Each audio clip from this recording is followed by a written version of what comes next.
సింగరేణి సంస్థ ఇప్పుడు కొన్ని సవాళ్లను ఎదుర్కొంటోంది.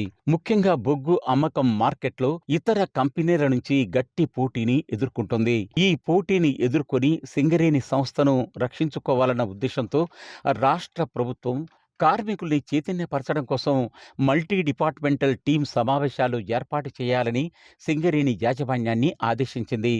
దీనిపై సంస్థ చైర్మన్ మరియు ఎండి డాక్టర్ బుద్ధప్రకాష్ జ్యోతి అన్ని ఏరియాల్లోని అన్ని గనులు, అన్ని శాఖల్లో మల్టీ డిపార్ట్మెంటల్ టీం సమావేశాలు ఏర్పరిచి సంస్థ స్థితిగతులు వివరిస్తూ కార్మికుల్ని చైతన్యపరచాలని ఆదేశించారు. ఈ మేరకు ఇప్పుడు అన్ని ఏరియాల్లో, అన్ని గనులు, డిపార్ట్మెంట్లలో ఈ సమావేశాలు జరుగుతున్నాయి. భూగర్భ గనులు మరియు ఓపెన్ కాస్ట్ గనులు ఉత్పత్తి లక్ష్యాలు సాధించడం, ఉత్పాదకత పెంచడంలో ఎటువంటి జాగ్రత్తలు తీసుకోవాలి అనే అంశాలను ఇక్కడ వివరిస్తున్నారు. గనిలోని 3 షిఫ్టుల్లోని కార్మికులను, అధికారులను సమావేశపరిచి పవర్ పాయింట్ ప్రజెంటేషన్ ద్వారా వివరించడం జరుగుతోంది. ముఖ్యంగా భూగర్భ గనుల పనితీరు గురించి వివరిస్తున్నారు. సింగరేణి సంస్థలో మొత్తం 21 భూగర్భ గనులు ఉంటే వీటిలో 16 గనుల్లో ఎస్డిఎల్ యంత్రాల ద్వారానే బొగ్గును ఉత్పత్తి చేస్తున్నారు. ఈ గనుల్లో దాదాపు 70% మంది భూగర్భ గని కార్మికులు పనిచేస్తున్నారు. అంటే 15,970 మంది ఇక్కడే పనిచేస్తున్నారు. ఒక ఎస్డిఎల్ యంత్రం రోజుకు 158 టన్నుల బొగ్గును ఉత్పత్తి చేయాలని లక్ష్యంగా పెట్టుకున్నారు. కానీ 2008-9 సంవత్సరంలో మాత్రమే 142 టన్నుల లక్ష్యాన్ని చేరుకోగలిగారు. కానీ ఇటీవల కాలంలో ఈ లక్ష్యాన్ని ఇంకా చేరుకోలేకపోయారు. ఇప్పుడు అది 40% పడిపోయింది. అంటే ఒక్కొక్క ఎస్డిఎల్ యంత్రం రోజుకు కేవలం 86 టన్నులు మాత్రమే ఉత్పత్తి చేస్తోందన్నమాట. దీనివల్ల ఉత్పత్తి ఖర్చు బాగా పెరిగిపోయిందని సింగరేణి యాజమాన్యం కార్మికులకు వివరిస్తోంది. ఉత్పత్తి ఖర్చు పెరిగిపోవటం వల్ల ఏం జరుగుతోంది? భూగర్భ గనుల నుంచి 1 టన్ను బొగ్గు ఉత్పత్తి చేయాలంటే 11,053 రూపాయల ఖర్చవుతుండగా ఇదే బొగ్గును అమ్మితే కేవలం 4,410 రూపాయలు మాత్రమే వస్తోంది. అంటే 1 టన్ను బొగ్గును సింగరేణి సంస్థ అమ్మితే లాభం రాకపోగా 6,643 రూపాయల నష్టం వస్తుందన్నమాట.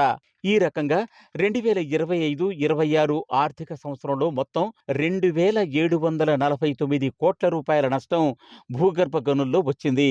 అయితే ఈ నష్టాలను నివారించుకోవాల్సిన అవసరం ఉందని సింగరేణి సంస్థ ఈ మల్టీ డిపార్ట్మెంటల్ టీం ద్వారా వివరిస్తోంది. కనీసం లాభాలు రాకపోయినా సరే నష్టాలు తగ్గించాలంటే 20% ఉత్పత్తిని పెంచాలని, తద్వారా 250 కోట్ల రూపాయల వరకు నష్టం తగ్గుతుందని ఈ సందర్భంగా అధికారులు వివరిస్తున్నారు. ఉత్పత్తి పెంచాలంటే ప్రతి ఎస్డిఎల్ యంత్రం రోజుకు కనీసం 142 టన్నుల బొగ్గును ఉత్పత్తి చేయాలని, దీనికోసం అందరూ కలిసికట్టుగా కృషి చేయాలని అధికారులు కోరుతున్నారు. అలాగే ఓపెన్ కాస్ట్ గనుల్లో కూడా పవర్ పాయింట్ ప్రజెంటేషన్ ద్వారా పలు అంశాలు వివరిస్తున్నారు. ఓసీ గనుల్లో భారీ యంత్రాలను పూర్తిగా వినియోగించుకోవటం లేదు అని అధికారులు వివరిస్తున్నారు.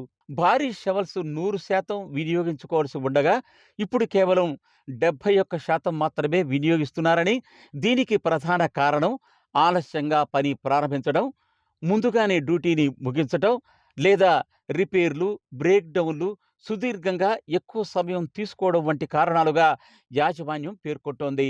కొన్ని భారీ షవల్స్ యొక్క పనితీరును కూడా ఇక్కడ విశ్లేషించి చెప్తున్నారు.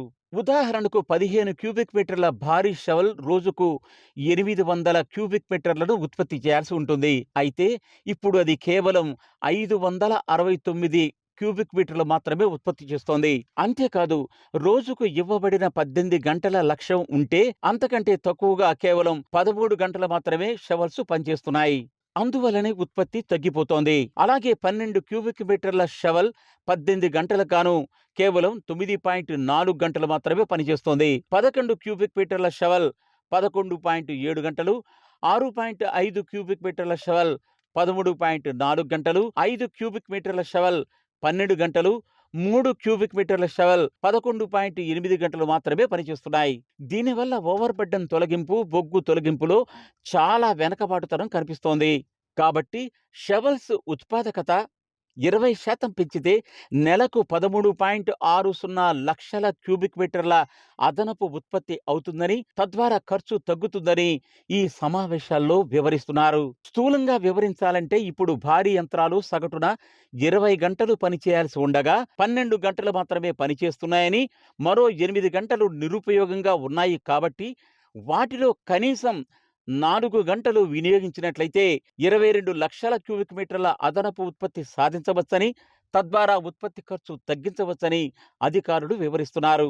అలాగే ఓపెన్ కాస్ట్ గని నుంచి బొగ్గును మరియు ఓబీని బయటకు తరలించే డంపర్లు కూడా 18.8 గంటలు అందుబాటులో ఉన్నప్పటికీ కేవలం 9.1 గంటలు మాత్రమే వినియోగిస్తున్నారని, 9.5 గంటలు నిరుపయోగంగా ఉంటున్నాయని కూడా అధికారులు వివరిస్తున్నారు. కాబట్టి వీటిని సద్వినియోగం చేయాలని సూచిస్తున్నారు.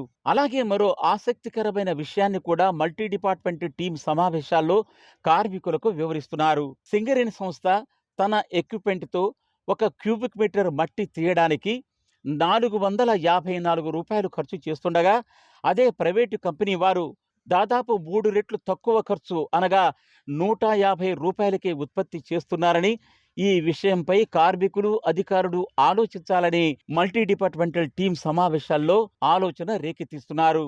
ఇక ఈ సమావేశంలో సింగరేణి మార్కెట్ పరిస్థితిని కూడా వివరిస్తున్నారు. సింగరేణి సంస్థ బొగ్గు ధర ఎక్కువగా ఉండటం వల్ల కంపెనీ దగ్గర బొగ్గు కొంటున్న విద్యుత్ సంస్థలు, ఇంకా ఇతర కంపెనీలు ఇప్పుడు వేరే వాళ్ళ దగ్గర కొనడానికి ఆసక్తి చూపిస్తున్నారని, ఇది చాలా ప్రమాదకరంగా మారిందని వివరిస్తున్నారు. దీనికి కారణం సింగరేణి బొగ్గు ధర ఎక్కువగా ఉండటమేనని అధికారులు వివరిస్తున్నారు. విద్యుత్ సంస్థల వారికి సింగరేణి G11 గ్రేడు బొగ్గును సింగరేణి సంస్థ ₹4088కు అమ్ముతోంది. కాగా పక్కనే ఉన్న వెస్ట్రన్ కోల్ ఫీల్డ్స్ వారు ఇదే గ్రేడు బొగ్గును ₹2491కు అమ్ముతున్నారు.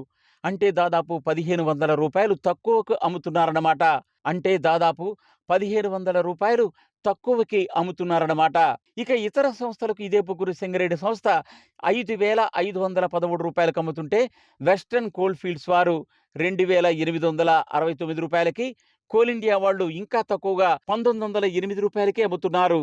దీనివల్ల చిన్న తరహా పరిశ్రమల వారు సింగరేణి సంస్థ నుంచి క్రమంగా దూరం కావడం ప్రారంభిస్తున్నారని, ఇది చాలా ఆందోళన కలిగించే విషయమని అధికారులు వివరిస్తున్నారు. గతంలో 150 లక్షల టన్నుల బొగ్గును కొనుగోలు చేసిన చిన్న పరిశ్రమలు ఇప్పుడు ధర ఎక్కువగా ఉందన్న కారణం చూపి కేవలం 60 లక్షల టన్నులు మాత్రమే కొనుగోలు చేశారని, అంటే మార్కెట్లో సింగరేణి గట్టి పోటీ ఎదుర్కొంటుందని ప్రతి కార్మికుడు అర్థం చేసుకోవాల్సిందిగా వారు వివరిస్తున్నారు. ఇది చాలా క్లిష్టమైన సమయం కనుక ప్రతి కార్మికుడు, ఉద్యోగి, అధికారి యంత్రాలను 100% వినియోగించాలని, పని గంటలు సద్వినియోగం చేసుకోవాలని, ఉత్పాదకత పెంచాలని, అప్పుడే ఉత్పత్తి ధర తగ్గుతుందని, సింగరేణి సంస్థ కూడా తక్కువ ధరకు బొగ్గు అమ్ముకోవచ్చని వివరిస్తున్నారు.